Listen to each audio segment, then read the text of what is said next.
All right, folks, we're back. What do I have time to do here? As I said, I want to get you to listen to Nadler tell us about the impeachment and Chuck Todd. Now, you know out there that the deep state media runs the narrative for these crooked politicians.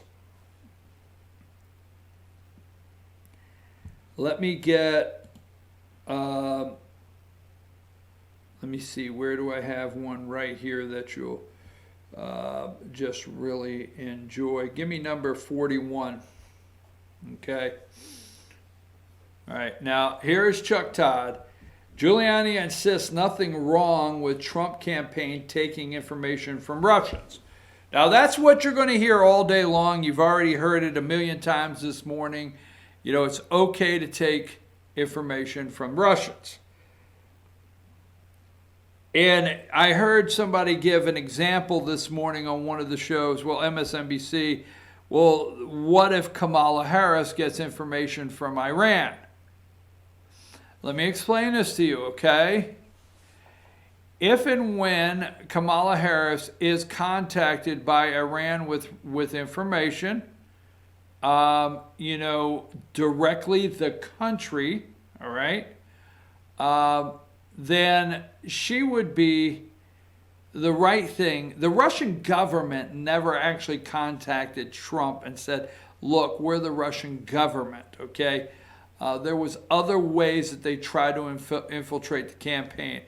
But let me just say this. As soon as the FBI, because they are looking at every candidate, once you're a declared candidate, the FBI is following about everything they possibly can on the candidates, all right? And once they know that a foreign country is trying to influence the campaign of that candidate, the FBI or the national intelligence, okay, they will notify that campaign and go and give that campaign a briefing of what they know. This they did not do to the Trump campaign. Leave them out there. Let's watch them make all the mistakes they're going to make. Trust me. That's what they were doing. So yesterday I told you on the two shows, MSNBC, NBC, and especially ABC, they were making sure Kellyanne and Giuliani could get no sound bites. All they wanted to do was grab theirs. Nothing wrong with Trump campaign taking information from Russians. Always keep in mind, the obstruction does not happen if there's no investigation for something that did not take place. That's simple. There's no possible obstruction. Second, if it becomes public, okay, if WikiLeaks releases something, if BuzzFeed releases something, they don't want to talk, say Pentagon Papers to these people. It freaks them out to say Pentagon Papers. So let's say this. When they say Pentagon Papers, these people freak out. But if BuzzFeed, WikiLeaks, whoever it may be, releases something, and it's out there on the internet, and it's got everybody's emails, and everybody is reading them, are you telling me a campaign's not going to read them? Do you think that if something is released where all of America could see at the same exact time, do you think a campaign's not going to read them? They never discuss once that what was found in the WikiLeaks emails, okay, was what? True. Hillary Clinton, it was true. It was absolutely true. Say Seth Rich. Just don't forget Seth Rich, DNC employee there, Bernie Sanders supporter that knew that the DNC was corrupt with Deborah Nazi Schultz I see nothing. Deborah Wasserman Schultz, okay, and the rest of the DNC gang, but he ended up with 2 bullets in his back, nothing missing. Don't forget that. But every single thing was true in the emails. And what happened in the emails? Michael Flynn's son, right, Mikey Jr., tweeted out Pizzagate. Just saying. Just remember what happened, okay? All right, and all hell broke loose. I mean, let me tell you something. I agree the dossier was phony. I agree the dossier was phony. I agree Steele, which we should bring him in. They don't, we should try to round this son of a gun up, which maybe we will later in the world, get him extradited here to this country, bring him up on crimes for a false, pee on the bed dossier. That's right. So you talk about that being false, and you talk about the FISA warrant, and you talk about the FISA warrant, and you talk about Papadopoulos. Man, I'm gonna tell you what, buddy. When Mikey Jr. That escalated 9 times in one day, boy, right there. I mean, he ratcheted it up when he tweeted out Pizzagate. Don't forget that. All right, but we know that, okay? But the Russian information that they claim came from Russia, hacking the DNC server, it was true. They never talk about that. All of America was able to read these emails. All of America. All of America was able to see online before the Ecuadorian government cut Julian Assange's, internet, that he was saying he was releasing stuff. All of America. And they never talk about that and how it's true, right? Just don't talk about it. Now, they have yet nothing valid to them. Nothing validates, and I don't have time to go into it. Nothing validates Trump's election. Now they got a lady, and I forget her name, and she was on MSNBC this morning, and she's from one of the Ivy League schools, and she's let them know this morning. What did she let them know? She let them know this morning that the Russian interference very well could have turned the election in where? Pennsylvania, okay, Michigan, Wisconsin, and we know this. Why? Look at Minnesota and what happened there and how close that came. I'm serious. That's what they're come back to this morning. Let's go back to Jerry Nadler for a minute, because if you don't know him, this is a big interview, but it's a chance to get to meet Jerry. So you know where we left off. Let's take up with Jerry right now. He didn't charge them because you couldn't prove that they willfully intended to commit a crime. Well, you don't have to prove that. All you have to prove for conspiracy is that they entered into a meeting of the minds to do something wrong and had one overt act. They entered into a meeting of the minds to attend the meeting to get stolen material on Hillary. They went to the meeting. That's conspiracy right there. They seem to also have another issue, and I'm curious if this is a flaw in our code, or is this the way the intended law was made, which is our campaign finance laws.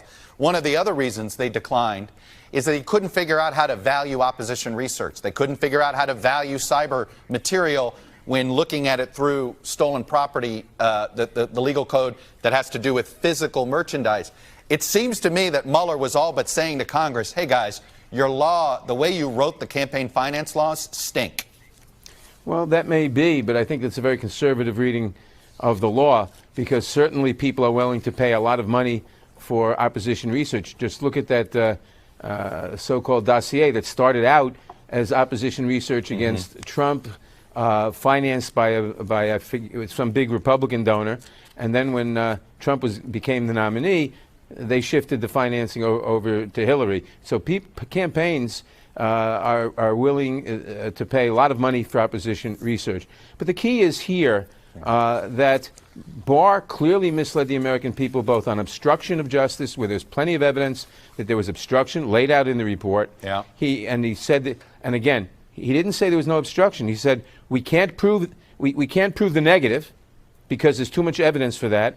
And we can't charge him because the Justice Department won't let us charge him, so we're not going to look for that evidence. All right, but let me just say, we have to get, that's some of this, is why we have to hear from Barr, we have to hear from Mueller, we have to hear from other people like Don McGahn, whom we're going to call. We have to get the entire report, including the redacted materials, so we can evaluate it, and so the American people can know what was going on and can make judgments. You have all of this case of obstruction presented in the Mueller report, as you just stated. Some might ask, why haven't you opened an impeachment inquiry? Or, in fairness, is that what you're doing right now? I don't think we're doing that. We may get to that, we may not. As I've said before, it is our job to go through all the evidence, to all the information we can get, How much does the politics matter? And to go where the evidence leads us. I'm sorry? How much does the politics impact this? As you know, impeachment gets politicized, so you have a legal case that you believe this happens and you should do it, but the politics dictate something else. How much is that going to influence this decision? I don't know. That'll come down the road when we see what we have. Is this in Nancy Pelosi's hands?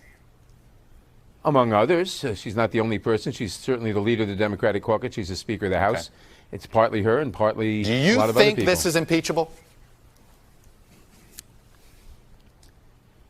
Yeah, I do.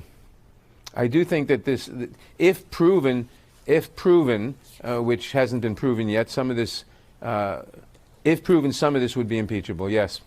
All right. Obstruction of justice, if proven, would be impeachable. And you're going to go about to see if you can prove it? Well, we're going to see where the facts lead us.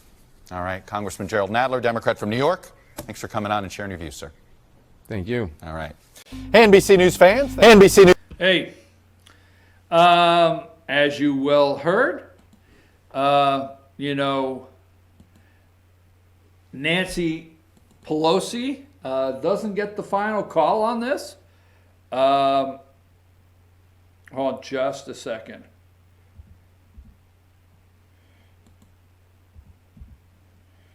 Just a second. I am sorry about this. I am trying to multitask. So let me put this back together. So Nancy Pelosi does not get the final call, is what we've been told by Nadler. It is an impeachable offense. The Steele dossier was opposition research. People do now, it was wrong for the Trump campaign to have public opposition research on Hillary Clinton, no matter who put it out. But to pay for opposition research, that's all the dossier was, opposition research. Let me go through my pictures of the morning, because we're going to have to go, okay? Let me see which ones. Let's go to number 3. The Mueller report. McGahn recalls the president telling him Mueller has to go. Okay, no problem with that. Number 4, he said, call Rod. Tell Rod that Mueller has conflicts and can't be the special counsel. So we knew that all along, that he has conflicts. We knew he hired all of these Democrat attorneys, right? We knew that all along, right? And he has conflicts. So trying to figure out what was wrong with that. Let me see here. Number 7, after Mueller, I'll meet the press. Okay. No charge, no exoneration. The Boston Globe, the Washington Post. Paranoia, lies, and fears. Trump's presidency laid bare by Mueller report. Wall Street Journal. Mueller report describes a businessman president indifferent to facts, unwilling to take on tough tasks.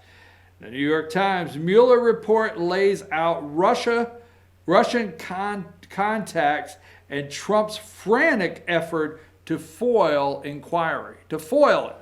There's nothing there. Let me go with number 8.